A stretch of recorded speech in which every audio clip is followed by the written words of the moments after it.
ಬಹುಶಃ ನಾರಾಯಣ ಸ್ವಾಮಿ ಅವರು ಹೇಳಿರುವಂಥದ್ದು ವಿಷಯ ಇಷ್ಟೇ, ಆನೆ ಹೋಗ್ತಿದ್ರೆ ನಾಯಿಗಳು ಬೊಗಳ್ತಾ ಇರ್ತಾವೆ. ತಪ್ಪೇನಿದೆ? ಎಲ್ಲಿ ಛಲವಾದಿ ನಾರಾಯಣ ಸ್ವಾಮಿ ಅವರೊಬ್ಬ ದಲಿತ ನಾಯಕರನ್ನ ಈ ರೀತಿ ಇಳಾಯವಾಗಿ ನಡೆಸ್ಕೊಂಡಂತ ಕೆಲಸ ನೀವು ಮಾಡ್ತಾ ಇದ್ರಿ. ಎಲ್ಲಿ ಛಲವಾದಿ ನಾರಾಯಣ ಸ್ವಾಮಿ ಅವರೊಬ್ಬ ದಲಿತ ನಾಯಕರನ್ನ ಈ ರೀತಿ ಇಳಾಯವಾಗಿ ನಡೆಸ್ಕೊಂಡಂತ ಕೆಲಸ ನೀವು ಮಾಡ್ತಾ ಇದ್ರಿ. ಬಿಟ್ಟಿದ್ರೆ ಕೊಲೆ ಮಾಡ್ತಿದ್ರೇನೋ ಗೊತ್ತಿಲ್ಲ ನೋಡ್ರಿ. ಆವೇಶ ಒಂದ್ಸಲ ಕೈಗೆ ಬಂದ್ರೆ ಏನೆಲ್ಲ ಆಗ್ಬೋದು. ಈ ರೀತಿ ನಮ್ಮ ಕಾರ್ಯಕರ್ತರು ಹೊಡಿತೀರಿ, ಜೈಲಿಗೆ ಹಾಕ್ತಿಸ್ರಿ, ನಮ್ಮ ಶಾಸಕರ ಅಡ್ಡಾಡಕ್ಕೆ ಆಗ್ತಾ ಇಲ್ಲ, ತೊಂದರೆ ಆಗ್ತಾ ಇದಾವ. ನಾವೇನ್ ತಪ್ಪು ಮಾಡಿ ವಿರೋಧ ಪಕ್ಷದಲ್ಲಿ ಇದ್ದಂತ ಟೈಮಲ್ಲಿ ಹೋರಾಟ ಮಾಡೋದು ಒಂದು ಸಹಜ.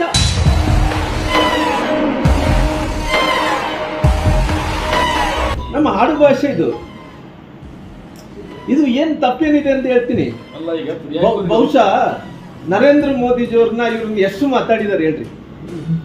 ವಿಶ್ವಸರ್ಪ ಅಂತಾರ, ಕೊಲೆಗಡಕ ಅಂತಾರ, ಸಾಯೋರ ವ್ಯಾಪಾರಿ, ಸಾವಿನ ವ್ಯಾಪಾರಿ ಅಂತಾರ. ಎಷ್ಟು ಮಾತಾಡಿಲ್ಲ ಹೇಳ್ರಿ. ಅಲ್ರಿ, ಈ ರೀತಿ ಹಾಡು ಭಾಷೆಗಳನ್ನು ಬಹುಶಃ ಅವರೆಲ್ಲ ನಾಯಕರು, ಪ್ರಧಾನಮಂತ್ರಿಗಳು ಬೆಳಗ್ಗೆ ಎದ್ರೆ ಬೈತಾರ. ಬೈದಿದ ತಕ್ಷಣ ಏನ್ ಹೇಳ್ತಾರ, ಅವ್ರು ಹೇಳೋದೇನಪ್ಪ ಅಂದ್ರೆ ನಮ್ಮ ಹಳ್ಳಿ ಭಾಷಾ ಆಡು ಭಾಷೆಪ್ಪ ಮಾತಾಡ್ತೀವಿ ಅಂತಾರೆ. ಅದು ಯಾವುದು ಈ ಸೀರಿಯಸ್ನೆಸ್ ಅಲ್ಲ. ನಂದು ಪ್ರಶ್ನೆ ಏನಂದ್ರೆ, ಇವತ್ತು ಈ ಭಾಷೆಗಳು ನಮ್ಮ ಕರ್ನಾಟಕ ರಾಜ್ಯದಲ್ಲಿ 10 ಕಿಲೋಮೀಟರ್ ಒಂದೊಂದು ಭಾಷೆ ಇರ್ತಾವ್ರಿ. ಯಾವುದು ಇಷ್ಟು ಸೀರಿಯಸ್ನೆಸ್ ತಗೋಬಾರ್ದು. ಯಾಕಂದ್ರೆ ನಾನೇನ್ ಹೇಳ್ತೀನಿ, ಇವತ್ತು ವಿರೋಧ ಪಕ್ಷದ ನಾಯಕರು ಸಂವಿಧಾನ ಹುದ್ದೆದಲ್ಲಿ ಇದ್ದಂಥವ್ರು ಒಂದು ಅರ್ಥ ಮಾಡ್ತಾರೆ. ಸಂವಿಧಾನದ ಹುದ್ದೆ, ಈ ಸಂವಿಧಾನ ಹುದ್ದೆಯಲ್ಲಿದ್ದಂತ ವಿರೋಧ ಪಕ್ಷದ ನಾಯಕರಂತ ಛಲವಾದಿ ನಾರಾಯಣ ಸ್ವಾಮಿ ಅವರು ಆಡು ಭಾಷೆಯಲ್ಲಿ ಏನನ್ನು ಮಾತಾಡಿರ್ಬೋದು. ಬಹುಶಃ ನಮ್ಮ ಹಿರಿಯರಾದಂಥ ಮಲ್ಲಿಕಾರ್ಜುನ್ ಖರ್ಗೆ ಸಾಹೇಬರು, ನಾನು ಅವತ್ತು 2019ರಲ್ಲಿ ನಾನು ನೋಡ್ತಾ ಇದ್ದೆ ಲೋಕಸಭೆ ಚುನಾವಣೆಯಲ್ಲಿ, ಬಹುಶಃ ನರೇಂದ್ರ ಮೋದಿಜಿಯವ್ರನ್ನ ಒಂದು ವಿಶ್ವಸರ್ಪ ಅನ್ನಂಥದ್ದು ವರ್ಣನೆಯನ್ನು ಮಾಡಿದ್ರು. ಅಂದ್ರೆ ಬೆಳಗ್ಗೆ ಎದ್ರೆ ಕಾಂಗ್ರೆಸ್ ಅವರು ಇಡೀ ದೇಶದಲ್ಲಿದ್ದಂಥ ಕಾಂಗ್ರೆಸ್ ಲೀಡರ್ಲೆಲ್ಲ ಎಲ್ಲರೂ ಕೂಡ ಯಾರು ಬೈತಾ ಇದ್ದಾರೆ ನರೇಂದ್ರ ಮೋದಿಜಿಯವ್ರನ್ನ. ಆ ಶಬ್ದಗಳು ಹೆಂಗಿರ್ತಾವಂದ್ರೆ ಆ ಶಬ್ದಗಳನ್ನ ನಾವು ವರ್ಣಿಸಕ್ಕೆ ಆಗಲ್ಲ. ಆ ರೀತಿ ಶಬ್ದಗಳಿಂದ ಬೈದ ತಕ್ಷಣ ಏನಂತಾರೆ, ನಾವೆಲ್ಲ ಕೂಡ ಆಡು ಭಾಷೆಯಲ್ಲಿ ಮಾತಾಡಿದೀವಿ ಅಂತಾರ. ಬಹುಶಃ ಇನ್ನೊಂದು ವಿಚಾರವನ್ನು ನೋಡಿದಂತ ಟೈಮಲ್ಲಿ, ಈ ಪಾಕಿಸ್ತಾನ ಮತ್ತು ಭಾರತ ಯುದ್ಧ ಆದಂತ ಟೈಮಲ್ಲಿ ಕೂಡ ಎಷ್ಟು ದೊಡ್ಡ ನೋಡ್ರಿ, ಇಡೀ ದೇಶ ಇವತ್ತು ವಿಶ್ವ ಎಲ್ಲ ಕೂಡ ಭಾರತದ ಬಗ್ಗೆ ನೋಡ್ತಾ ಇದ್ರೆ, ನಮ್ಮ ಹಿರಿಯರಾದಂತ ಖರ್ಗೆ ಸಾಹೇಬರು ಚುಟ್ಪುಟ್ಟು ಯುದ್ಧ ಅಂತಾರೆ, ಆ ಚುಟ್ಟುಮುಟ್ಟು ಯುದ್ಧ ಅಂತಾರೆ. ಅಂದ್ರೆ ಇವೆಲ್ಲ ಕೂಡ ಯಾವ್ದು ಸೀರಿಯಸ್ನೆಸ್ ಅಲ್ಲ.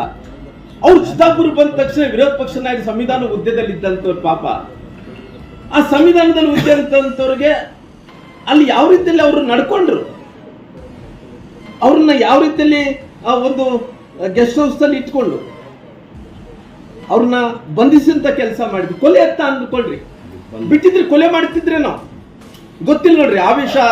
ಆವೇಶ ಒಂದ್ಸಲ ಕೈಗೆ ಬಂದ್ರೆ ಏನೆಲ್ಲ ಆಗ್ಬೋದು. ಇವತ್ತು ಅವ್ರು ಇರೋದು ವಿರೋಧ ಪಕ್ಷ ನಾಯಕರು, ಅವ್ರಿಗೊಂದು ಸ್ಥಾನ ಇದೆ, ಗೌರವ ಇದೆ, ಸಂವಿಧಾನದಲ್ಲಿ ಅವಕಾಶ ಇದೆ. ಈ ಅವಕಾಶ ಇರುವಂತ ಟೈಮಲ್ಲಿ ಈ ರೀತಿ ಮಾಡೋದು ಯಾರಿಗೂ ಶೋಭಿತರಂತದಲ್ಲ.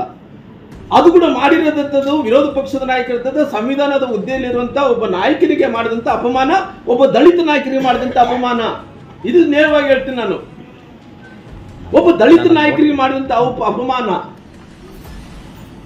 ಬಹುಶಃ ಇವತ್ತು ನಾನು ಹಿಂಗೆಲ್ಲ ನೋಡೋಂತ ಟೈಮಲ್ಲಿ ವಿರೋಧ ಪಕ್ಷ ನಾಯಕರು ಇವತ್ತಲ್ಲಿ ಬಂದಿದ್ರು, ಯಾವುದೋ ತಿರಂಗ ಯಾತ್ರೆ ಜಾತ್ರಾ ಮಹೋತ್ಸವ ಇದರಲ್ಲಿ ಒಂದು ಹೋರಾಟದಲ್ಲಿ ಬಂದಿದ್ರು.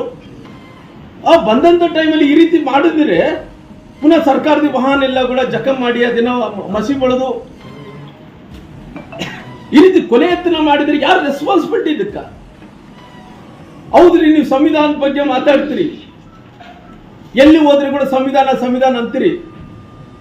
ನಿಮ್ಮ ಸಂವಿಧಾನದ ಬಗ್ಗೆ ಏನು ಗೌರವ ಇದೆ ಹೇಳ್ರಲ್ಲ. ನನಗೆ ಪ್ರಶ್ನೆ ಕೊಡ್ರಿ. ನೀವು ರಾಹುಲ್ ಗಾಂಧಿ ಅವರು ಎಲ್ಲಿ ಹೋದ್ರೆ ಕೂಡ ಸಂವಿಧಾನ ಪುಸ್ತಕ ಇಟ್ಕೊಂಡು ಸಂವಿಧಾನ ಬಚಾವ್, ಸಂವಿಧಾನ ಉಳಿಸ್ರಿ ಅಂತಾರ. ಯಾವ ಮಕ್ಕ ಇಟ್ಕೊಂಡು ಸಂವಿಧಾನ ಪುಸ್ತಕ ಇಟ್ಕೊಂಡು ನೀವು ಅಡ್ಡಾಡ್ತೀರಿ? ಯಾವ ಮಕ್ಕ ಇಟ್ಕೊಂಡು ಸಂವಿಧಾನ ಪುಸ್ತಕ ಇಟ್ಕೊಂಡು ಅಡ್ಡಾಡ್ತೀರಿ? ರಾಹುಲ್ ಗಾಂಧಿ ಅವರೇ, ನೀವು ಇಂದಿರಾ ಗಾಂಧಿ ಅವರು ಎಮರ್ಜೆನ್ಸಿಯನ್ನು 1975ರಲ್ಲಿ ರೈಟ್ 75ರಲ್ಲಿ ಎಮರ್ಜೆನ್ಸಿ ಡಿಕ್ಲೇರ್ ಮಾಡಿದ್ರು. ಬಹುಶಃ 1975ರಲ್ಲಿ ಎಮರ್ಜೆನ್ಸಿ ಇದ್ದಂತ ಟೈಮಲ್ಲಿ ಅವತ್ತೇನು ತೊಂದರೆಗಳಾಯ್ತು, ಇವತ್ತು ರಾಹುಲ್ ಗಾಂಧಿ ಅವ್ರಿಗೆ ಹೇಳ್ತೀರಿ ಬರೇಪ್ಪ ನೀವು ಕಲಬುರಗಿ ಬಾಪ, ಇವತ್ತು ಎಮರ್ಜೆನ್ಸಿ ಇವತ್ತು ಜಾರಿಯಲ್ಲಿದೆ ಬಾ. ಏನೋ ವಿರೋಧ ಪಕ್ಷದ ನಾಯಕರು ಹಿಂಗೆಲ್ಲ ಮಾಡೋದ್ರಿಂದ, ನಮ್ಮ ಕಾರ್ಯಕರ್ತರು ಬಹಳಷ್ಟು ಮಂದಿ ತೊಂದರೆ ಮಾಡೋದ್ರಿಂದ ನಮ್ಮ ಶಾಸಕರು ತೊಂದರೆ ಮಾಡೋದ್ರಿಂದ ಇವತ್ತು ಅಧಿಕಾರ ಇದೆ ಮಾಡು, ನಮಗೇನು ಅಧಿಕಾರ ಬರಲ್ಲ ಅನ್ನೋದು ಮತ್ತೆ ನಮ್ಗೆ ಬಂದೇ ಬರುತ್ತೆ. ಏನ್ ಜಾಸ್ತಿ ಮಾಡ್ತಾ ಇದ್ರಿ, ಇಷ್ಟೊಂದು ಜಾಸ್ತಿ ಮಾಡ್ತಾ ಇದ್ರಿ ಇವೆಲ್ಲ ಸೇರಿಕೊಂಡು ಬರ್ಬೇಕು. ಅವರು ಸಂವಿಧಾನ ರಾಹುಲ್ ಗಾಂಧಿ ಅವರು ಇವತ್ತು ಎಮರ್ಜೆನ್ಸಿ ಕಲಬುರಗಿದಲ್ಲಿದೆ, ಇದು ರಿಪಬ್ಲಿಕ್ ಕಲಬುರಗಿ ಆಗಕ್ಕೆ ನಾವು ಬಿಡಲ್ಲ, ಪ್ರಶ್ನೆ ಇಲ್ಲ. ಏನು ಛಲವಾದಿ ನಾರಾಯಣ ಸ್ವಾಮಿ ಅವರೊಬ್ಬ ದಲಿತ ನಾಯಕರನ್ನ ಈ ರೀತಿ ಇಳಾಯವಾಗಿ ನಡೆಸ್ಕೊಂಡಂತ ಕೆಲಸ ನೀವು ಮಾಡ್ತಾ ಇದ್ರಿ. ಏನು ಯಾರಿಗೆ ಶೋಭೆ ತಂದು ಕೊಡ್ತದೆ ಹೇಳ್ರಿ,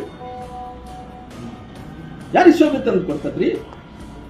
ಇವತ್ತು ಎಂತ ಪರಿಸ್ಥಿತಿಯಲ್ಲಿ ಕೂಡ ಏನಾದ್ರೆ ಕೂಡ ಇವತ್ತು ಏನು ಸಣ್ಣ ಕರಿಗೆ ಅವರು ಇವತ್ತು ಏನ್ ರಿಪಬ್ಲಿಕ್ ಆಫ್ ಏನು ಕಲಬುರಗಿ ಮಾಡಕ್ ಹೊಂಟಾರೋ ಅದನ್ನ ಮಾಡಕ್ಕಂತ ಬಿಡೋ ಪ್ರಶ್ನೆ ಏನಿಲ್ಲ. ನಾವು ಹೋರಾಟ ಮಾಡ್ತೀವಿ, ಎಲ್ಲಿ ತನಕ ಬೇಕಾದ್ರೆ ಹೋರಾಟವನ್ನು ಮಾಡ್ತೀವಿ. ಅಧ್ಯಕ್ಷರು ಬರಲಿ, ಅವ್ರು ಏನ್ ತೀರ್ಮಾನ ತಗೊಂತಾರೆ ತಗೊಂಡ ನಂತರ ಎಲ್ಲಿಗಾದ್ರೂ ಪರವಾಗಿಲ್ಲ, ನಾವೆಲ್ಲರೂ ಬಂದಿರೋದು ಇಷ್ಟೇ, ನಾವು ಎಲ್ಲಿ ತನಕ ಬೇಕಾದ್ರೆ ಅಲ್ಲಿ ತನಕ ತಗೊಂಡೋಗ್ತೀವಿ. ಮುಂದಕ್ಕೆ ಈ ರೀತಿ ಸಂವಿಧಾನದ ಹುದ್ದೆಯಲ್ಲಿ ಇದ್ದಂತ ಯಾರೊಬ್ಬ ನಾಯಕರಿಗೆ, ಅದು ಆಡಳಿತ ಪಕ್ಷ ಆಗಲಿ ವಿರೋಧ ಪಕ್ಷ ಆಗಲಿ, ನಾವು ಯಾವತ್ತು ವಿರೋಧ ಪಕ್ಷದಿದ್ದ ಕಾಂಗ್ರೆಸ್ ನಾಯಕರನ್ನ ನಾನು ಸಿ.ಟಿ. ರವೀಣ್ಣರು, ಯಡಿಯೂರಪ್ಪನವ್ರು, ನಾವೆಲ್ಲ ನಾಯಕರು ಯಾರ್ಯಾರು ಮಂತ್ರಿಗಳಿದ್ವೋ ಶಾಸಕರಿದ್ವೋ ನಾವೆಲ್ಲ ಕೂಡ ಬಹಳ ಗೌರವದಿಂದ ನಡ್ಕೊಂಡಿವಿ. ಏನಂತಾರೆ ಇವತ್ತು ವಿರೋಧ ಪಕ್ಷದ ನಾಯಕರು ಅಂದ್ರೆ ಒಬ್ಬ ಶಾಡೋ ಮಿನಿಸ್ಟರ್ ಇದ್ದಂತೆ. ಸಂವಿಧಾನದಲ್ಲಿ ಹುದ್ದೆ ರವೀಣ, ಏನ್ ಇವೆಲ್ಲ ಎಲ್ಲ ಹುಚ್ಚು ಮಾಡೋದು ಮಾಡ್ತೀರಿ ನೀವೆಲ್ಲ. ಇವತ್ತು ನಿಮ್ಮ ಭಾಷೆ ಹೆಂಗಿದೆ ನೋಡ್ಕೊಳ್ರಿ, ಒಂದ್ಸಲ ಅರ್ಥ ಮಾಡ್ಕೊಳ್ರಿ. ನಾವೆಲ್ಲರೂ ಕೂಡ ಇಲ್ಲಿ ಬರಬೇಕಾಯ್ತಾ ರಿಪಬ್ಲಿಕ್ ಇವತ್ತು ಕಲಬುರಗಿ ಮಾಡೋ ಸಭೆಗೆ? ನಮ್ಮ ರಾಜ್ಯಾಧ್ಯಕ್ಷರು ಮೊನ್ನೆ ಬಂದಂತ ಟೈಮಲ್ಲಿ ಅಲ್ಲೆಲ್ಲ ಮರಳು ಗಣಿಗಾರಿಕೆ ಆಗ್ತದೆ, ಅಲ್ಲಿ ಓಡಾಡಿಸಿದ್ರಿ. ಮತ್ತೆ ವಿರೋಧ ಪಕ್ಷದ ನಾಯಕರು ಬಂದ್ರೆ ಹಿಂಗೆ ಮಾಡ್ತಾ ಇದ್ರಿ ನೀವು. ಏನ್ ಇವತ್ತು ನಿಮ್ದು ಏನು ದರ್ಪ ಆಗ್ಲಿ ಬಿಡ, ಹಂಗಂದ್ರೆ ನಾವು ನೋಡ್ತೀವಿ ನೀವು ನೋಡ್ರಲ್ಲ, ಯಾರು ಬೇಡ ಅಂತಾರ? ಈ ರೀತಿ ನಮ್ಮ ಕಾರ್ಯಕರ್ತರು ನೋಡಿತೀರಿ, ಜೈಲಿಗೆ ಹಾಕಿಸ್ರಿ, ನಮ್ಮ ಶಾಸಕರಾದ ಅಡ್ಡಾಡಕ್ಕೆ ಆಗ್ತಾ ಇಲ್ಲ, ತೊಂದರೆ ಆಗ್ತಾ ಇದಾವ. ನಾವೇನ್ ತಪ್ಪು ಮಾಡಿ ವಿರೋಧ ಪಕ್ಷದಲ್ಲಿ ಇದ್ದಂತ ಟೈಮಲ್ಲಿ ಹೋರಾಟ ಮಾಡೋದು ನಮ್ಮ ಸಹಜ. ಯಾಕೆ ಏನ್ ಮಾಡಿ ಒಂದೇಳಿ ಹಿಂಗೆಲ್ಲ ನಡ್ಕೊಂತ ಇದ್ರಿ ಇವತ್ತು? ಅದಕ್ಕೋಸ್ಕರವಾಗಿ ಇವತ್ತು ಎಂತ ಪರಿಸ್ಥಿತಿಯಲ್ಲಿ ನಮ್ಮ ನಾಯಕರು ಏನ್ ತೀರ್ಮಾನ ತಗೊಳ್ಳಿ, ಅದ್ರ ಪ್ರಕಾರವಾಗಿ ಹೋರಾಟವನ್ನು ಮುಂದುವರಿಸ್ವಿ.